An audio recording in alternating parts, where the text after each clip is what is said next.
दूसरे की जमीन को अपना बताकर फर्जी एग्रीमेंट किया और 35 लाख रुपए हड़पे। मुराद शिवरे कॉलोनी निवासी पीयूष शिवरे और उनके भाई योगेश शिवरे जमीन खरीदना चाहते थे।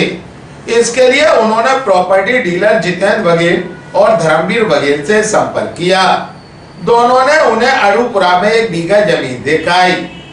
जमीन पसंद आने पर सौदे की बातचीत आगे बढ़ी। मालनपुर निवासी सत्येंद्र और गंगाराम गुर्जर ने खुद को जमीन का हिस्सेदार बताते हुए जमीन बेचने की पेशकश की। बातचीत के बाद 1 करोड़ रुपए में सौदा तय हो गया। टोकन राशि के रूप में पीयूष और योगेश ने 35 लाख रुपए ऑनलाइन ट्रांसफर कर दिए। यह रकम सत्येंद्र, गंगाराम, धर्मवीर और जितेंद्र के बैंक खातों में भेजी गई। सौदे का फर्जी एग्रीमेंट भी बनवा लिया गया।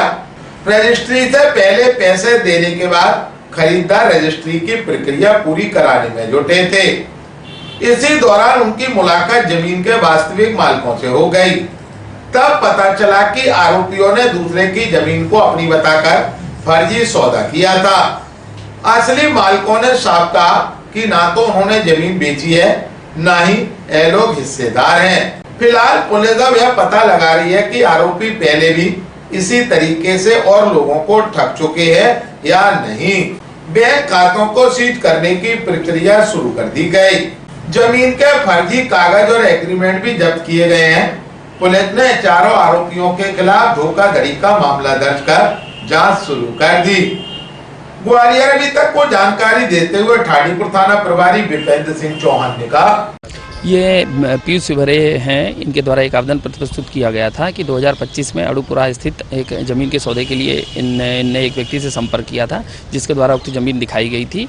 और उसके बाद पश्चात जो है वो इनके द्वारा एग्रीमेंट किया गया और एग्रीमेंट के पश्चात करीब 35 लाख रुपए इन्होंने प्राप्त कर लिए थे। लेकिन जब फरियादी ने रजिस्ट्री कराने के बारे में बताया तो इनने टालम टोल करने लगे। फरियादी द्वारा जब गांव में जाकर पता किया गया और जानकारी प्राप्त की गई तो वो ज़मीन उन लोगों के नाम से नहीं थी। तो 4 आरोपी जो है जितेंद्र, धर्मवीर, सत्येंद्र और गंगाराम द्वारा जो है वो फर्जी व्यक्ति बनकर और फर्जी डॉक्यूमेंट बना के इनके साथ धोखाधड़ी करके ज़मीन का सौदा किया जाकर एक एग्रीमेंट किया जाकर 35 लाख रुपये प्राप्त किए गए हैं। धोखाधड़ी की धाराओं के अंतर्गत प्रकरण पंजीबद्ध किया गया है और अनुसंधान